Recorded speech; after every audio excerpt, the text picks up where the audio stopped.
Hi there everyone. Alright, I am on to YouTube Pagan Challenge Week 7. And the prompt for this week is, how do you view sacred texts and mythology? So this one to me, it took me a long time to kind of come up with a response to this. Not a response to this prompt, but in general, in my practice, it took me a long time to figure out how do I want to use mythology, what do I think of it. And the thing that I had trouble with was this idea that these stories are taken literally. And that may or may not be the case, I had it in my head that these stories are literal and it didn't make any sense to me. So I had to kind of get around that. At some point in time, I realized that sacred texts and mythology are teaching tools. Okay, all of it was written down at some point by human beings. Therefore, it's imperfect. But if you think about why we wrote down the stories, why did we even create the stories? In the first place, it's because we were trying to understand something that is beyond our comprehension. We're trying to understand the cosmos, the divine, the universe, our place in it. I mean, these are huge concepts that if you let it get to you, I mean, it'll really get to you. You begin to think, gosh, I'm like a little tiny nothing speck in the grand scheme of things. So I value texts, sacred texts and mythology for their ability to lend some kind of connection, correlation, their ability to help me form my own understanding of my spirituality, of my place in this world and my place in the universe. Outside of that, they're just good stories to me. They're just fun. You know, they have a place in, especially in teaching children.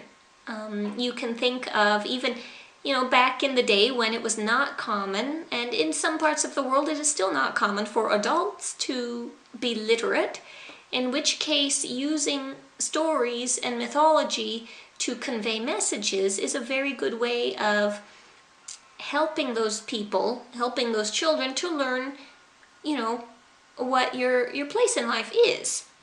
And I don't mean that in a bad way. It has been used over time, historically, badly by some groups. And that is the only thing that I have against, for example, sacred texts.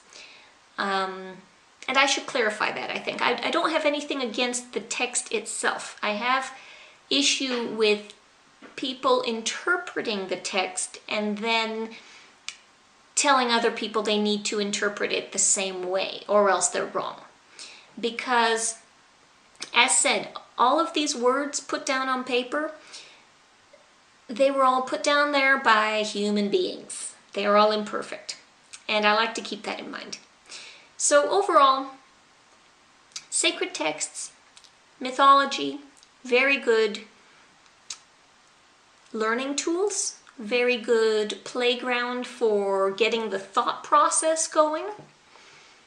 Also very helpful as teaching aids when, for example, you can use it in a small scale setting when you're teaching your own children about what you celebrate and why.